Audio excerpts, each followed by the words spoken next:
TED Talk slow version. Your body language may shape who you are.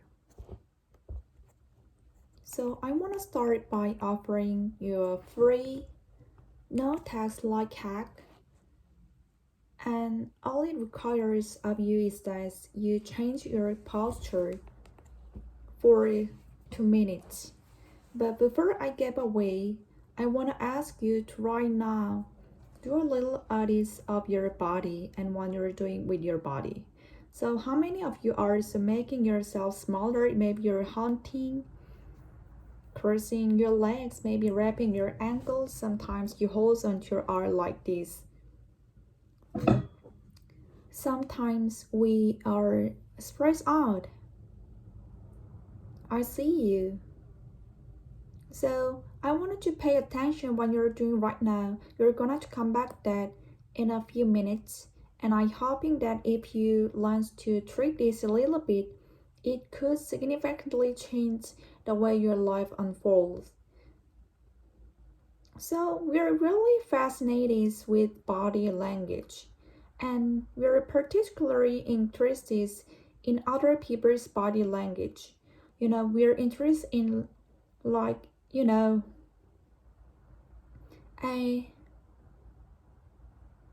an awkward interaction or a smaller or a contemptuous decline or maybe a very awkward wink or maybe even something like a handshake.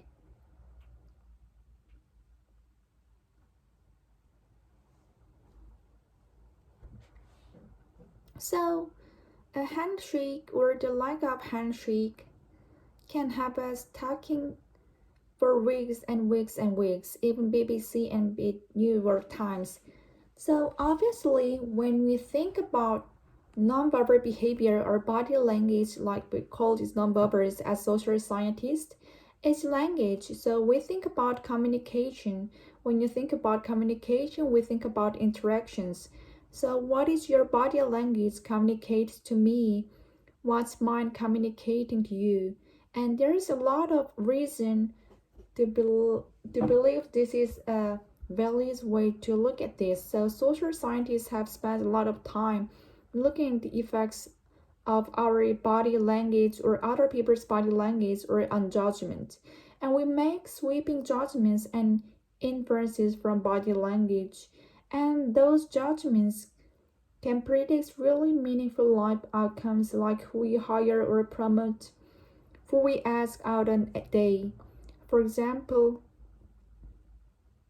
Nalini Ambady, a researcher at Touch University, shows that when people watch 30-second soundless clips or real physician patients' directions, their judgments of the physician's lightness predicts whether or not the physician will sue. So it doesn't have to do so much, but whether or not the physician was in confidence to really like that person and how they interacted.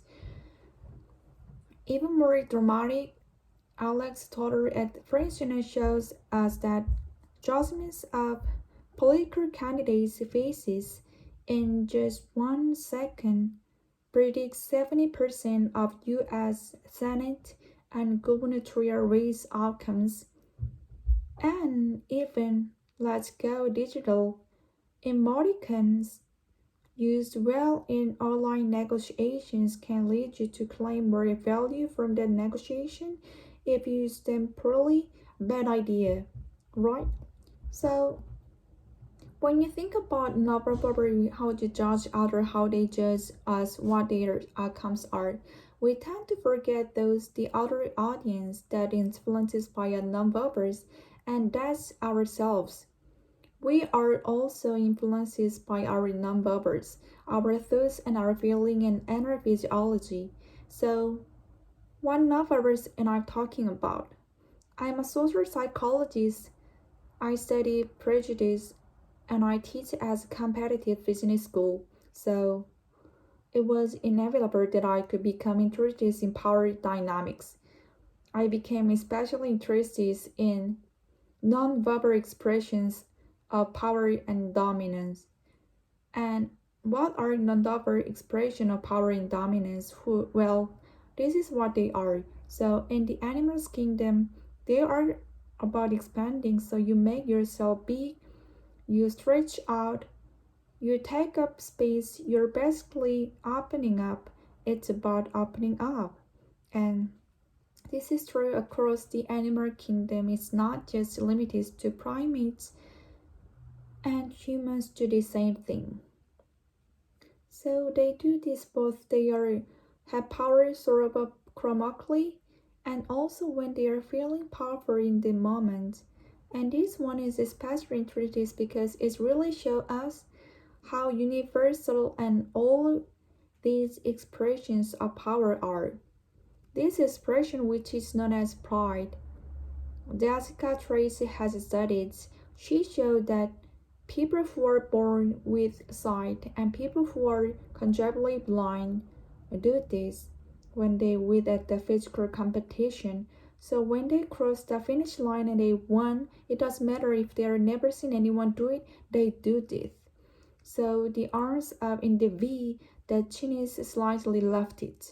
What do we do when you're powerless? We do exactly the opposite.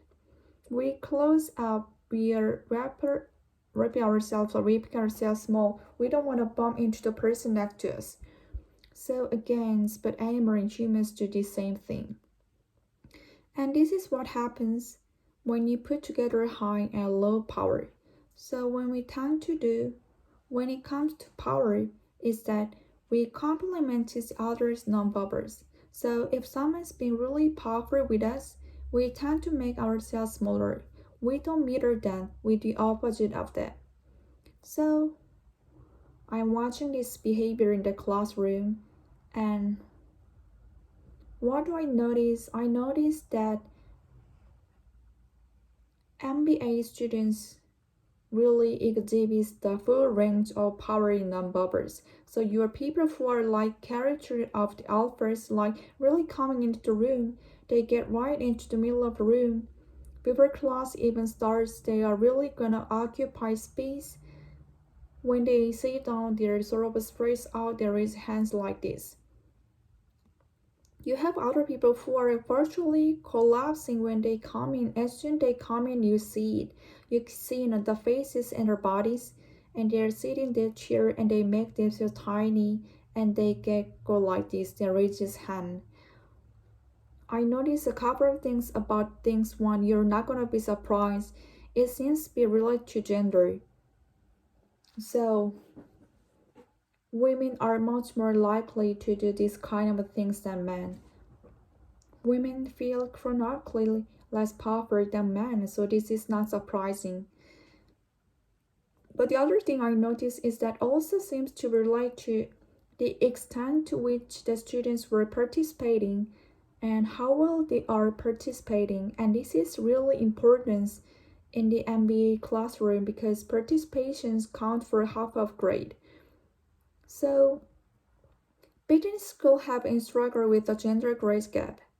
You can this equally qualifies women and men coming in. And then you can these differences in grades and seems to be partly attributable to participation.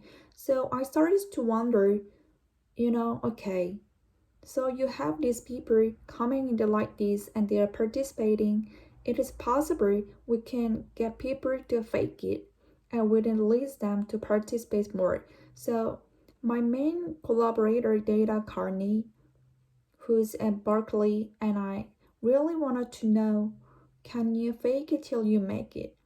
Like, can you do this just for a little while and actually experience a behavior outcomes that make you seem more powerful?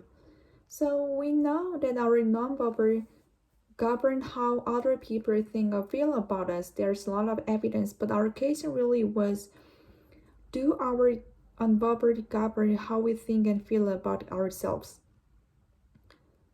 There's some evidence that they do. So, for example, we smile when you feel happy, but also when we are forced to smile by holding a pen in our teeth like this, it makes us unhappy. So it goes both ways. When it comes to power, It also goes both ways. So when you feel powerful, you're more likely to do this. When it's also possible that when you pretend to be powerful, you are more likely to actually feel powerful. So this question really was, so we know that our mind changes in our body, but it's also true that our bodies change our minds. And when I say minds, in the case of the powerful, when I'm talking about, so I'm talking about thoughts and feelings and the sort of physiological things that make up our thoughts and feelings. That in my case, that's hormone. I look at hormones. So what do the mind of the powerful versus the powerless look like? So powerful people tend to be, not surprisingly, more assertive and more confident, more optimistic, that actually feel they are gonna to win even a games of chance. They also tend to be able to think more abstractly, so there are a lot of differences. They take more risks, a lot of differences between powerful and powerless people. Physiologically, there are also differences on two key hormones, testosterone, which is the dominant hormone, and cortisol, which is the stress hormone. So what we find is that high power alpha male in primate hierarchies have a high testosterone and low cortisol, and powerful and effective leaders also have high testosterone and low cortisol. So what does that mean? When you think about power, people tend to be thinking only about testosterone because that was about dominance. But really, power is also about how you react to stress. So do you want the high power leader that's dominance, high on the testosterone, which really stress reactive? Probably not, right? You want the person who's powerful and assertive and dominance, but not very stress reactive, the person who's like that. So we know that in primary hierarchy, if an alphabet needs to take over, if an individual needs to take over alphabet role sort of suddenly, within a few days, that individual's testosterone has gone up significantly and his cortisol has dropped significantly. So we have this evidence. Both the body can shape the mind, at least the facial level, and also the role changes can shape the mind. So what happens? Okay, you take a role change. What happens if you do that at really minimum level, like the tiny modulation, this tiny interaction? For 2 minutes, you say, I want you to stand like this. That's gonna make you feel more powerful. So this is what we did. We decided to bring people into the lab and run a little experiment, and these people adopted for 2 minutes either high powered poses or low powered poses, and I just show you have 5 of the poses. So here's one, a couple more, and this one has been dubbed the Wonder Woman by the media. Here are a couple more, so you can by standing or you can be sitting. And here's the low power poses.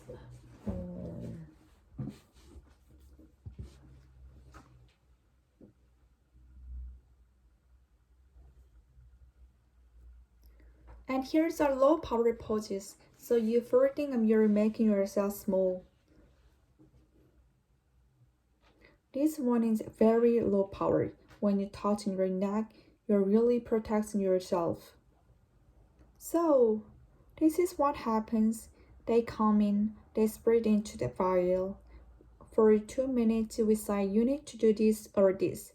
They don't look at pictures of poses. We don't want to prime them with the concept of power.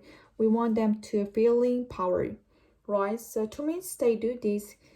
We then ask, how powerful do you feel on a series of items? And then we give them an opportunity to gamble. And then we take another live sample. That's it. That's the whole experiment. So this is what we find. Risk tolerance, which is a gambling. We find that when you are in a high power pose condition, 86% of you will gamble. When you are in the no power position, only 6%, and that's a pretty whopping significant difference. Here's one you find a test run. From their baseline when they come in, high power people experience about 20% increase, and low power people experience 10% decrease. So again, 2 minutes and you get these changes. Here's what we get on corridor. High power people experience about 25% decrease, and the low power people experience about 15% increase.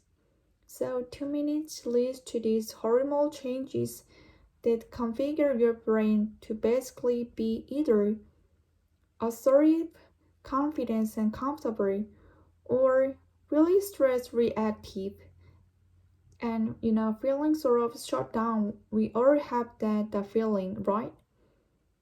So it seems that our non-verbal do cover how we think and feel about ourselves. So it's not just others, but also ourselves. Also, our bodies change our mind. But the next question, of course, is can power pausing for a few minutes really changes your life in meaningful ways? This is a lab. This is a little task. This is a couple of minutes where you can actually apply this which you care about, of course. And so we think it's really what matters where you want to use this is evaluate situations like social threat situations.